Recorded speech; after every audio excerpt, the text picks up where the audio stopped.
ನಮಸ್ಕಾರ ವೀಕ್ಷಕರೇ, ಕಿದೀರ್ ಕೈರುಚಿಗೆ ಸ್ವಾಗತ. ಇಂದಿನ ಕೈರುಚಿಯಲ್ಲಿ ನಾವು ಸಿರಿಧಾನ್ಯಗಳಲ್ಲಿ ಒಂದಾದ ನವಣೆಯ ಕಿಚಡಿ ಮಾಡುವ. ಅದಕ್ಕೆ ಒಂದು ಲೋಟ ನವಣೆಯನ್ನು ಈ ನವಣೆಯನ್ನು ಚೆನ್ನಾಗಿ ತೊಳೆದು ಒಂದು 6-7 ಗಂಟೆಗಳ ಕಾಲ ನೆನೆಯಲಿಕ್ಕೆ ಇಡಬೇಕು. ನೀರಲ್ಲಿ ಮುಳುಗುವಷ್ಟು ನೀರು ಹಾಕಿ ನೆನೆದು ತಂದಿದ್ದೇನೆ. ಈಗ ನೆನೆಸಿಟ್ಟು ಆಮೇಲೆ ಅದಕ್ಕೆ ಒಂದು 3 ಅಥವಾ 4 ಚಮಚ ಹೆಸರು ಬೇಳೆ, ಸ್ವಲ್ಪ ತೆಂಗಿನ ತುರಿ, ಹಸಿ ತೆಂಗಿನ ತುರಿ, ರುಚಿಗೆ ತಕ್ಕಷ್ಟು ಉಪ್ಪು, ಹಳದಿ ಪೌಡರ್, ಮತ್ತು ಒಗ್ಗರಣೆಗೆ ಸ್ವಲ್ಪ ಜೀರಿಗೆ, ಕಾಳುಮೆಣಸು, ಶುಂಠಿ, ಕರಿಬೇವಿನ ಎಲೆ, ಗೇರು ಬೀಜ. ನವಣೆಯನ್ನು ಚೆನ್ನಾಗಿ ತೊಳೆದಿದ್ದೇನೆ. ನಾನು ಅಷ್ಟೇ ಪ್ರಮಾಣದ ನೀರು ಹಾಕಿ ಒಂದು 2 ವಿಸಿಲ್ ಕೂಗಿಸ್ತೇನೆ. ಅದರ ಒಟ್ಟಿಗೆ ಹೆಸರು ಬೇಳೆ ಇದನ್ನು ಕೂಡ ಚೆನ್ನಾಗಿ ತೊಳೆದು ತಂದಿದ್ದೇನೆ. ಇದನ್ನು ಕೂಡ ಹಾಕುವ.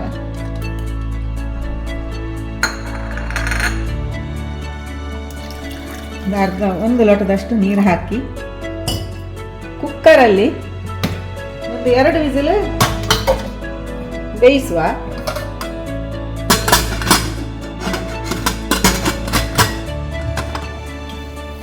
ಒಂದು 2 ವಿಸಿಲ್ ಆಯಿತು, ತೆಗೆಯುವ.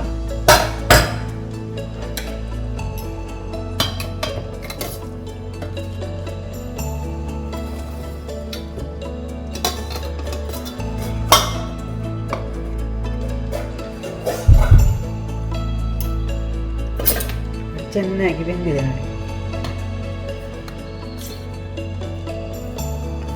ನಾವು ಹೀಗೆ ಕೂಡ ಉಪ್ಪು ಹಾಕ್ಕೊಂಡು ಸ್ವಲ್ಪ ಪದಾರ್ಥ ಏನಾದರೂ ಮಾಡಿ ಹೀಗೆ ಕೂಡ ಅನ್ನದ ಹಾಗೆ ಊಟ ಮಾಡ್ಬೋದು. ಇದು ಈಗ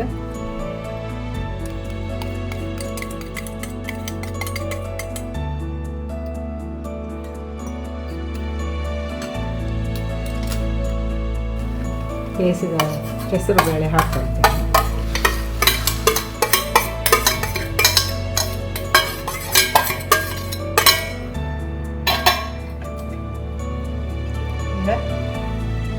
ಸ್ವಲ್ಪ ಹಳದಿ ಪೌಡರ್,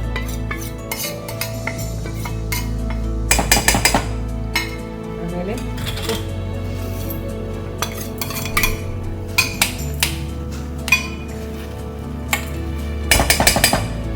ಸ್ವಲ್ಪ ನೀರು ಹಾಕೊಳ್ಳುವ.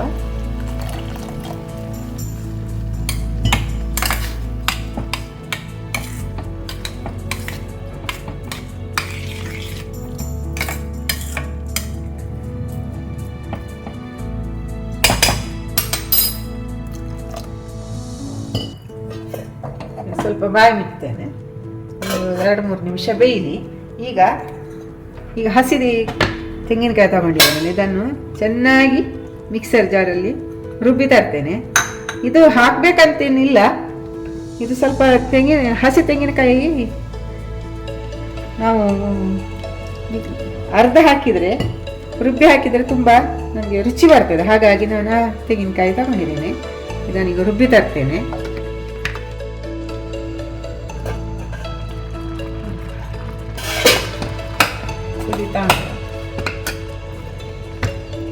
ನಾವು ಅರ್ಧಿಟ್ಟುಕೊಂಡ ರುಬ್ಬಿದ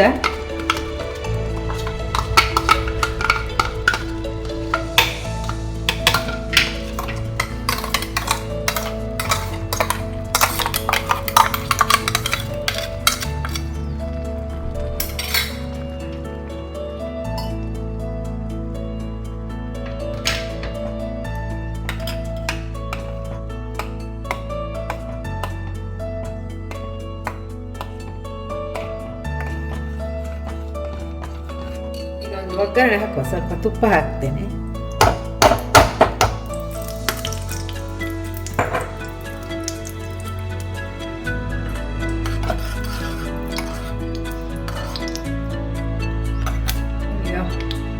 ಕಾಳುಮೆಣಸು, ಸ್ವಲ್ಪ ಜೀರಿಗೆ, ಶುಂಠಿ, ಕರಿಬೇವಿನ ಎಲೆ ಮತ್ತು ಇಂಗು ಇದನ್ನು ಹಾಕ್ತೇನೆ.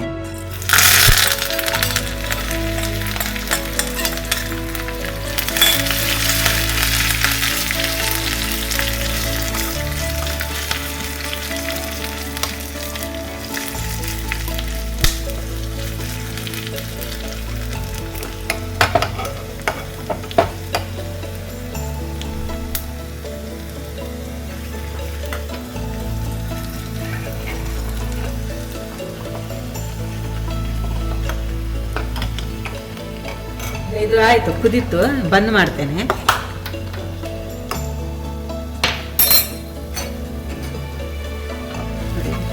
ಒಗ್ಗರಣೆ ಕೂಡ ಹಾಕುವ.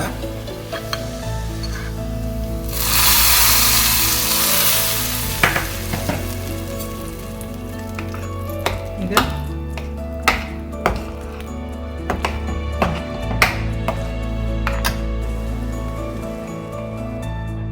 ನೋಡಿ ಎಷ್ಟು ತುಂಬ ನಮಗೆ ಆರೋಗ್ಯಕರ, ಅದು ತುಂಬ ರುಚಿಯಾದ ಹೆಸರುಬೇಳೆ ಹಾಕಿದ ನವಣೆ ಕಿಚಡಿ ರೆಡಿಯಾಗಿದೆ.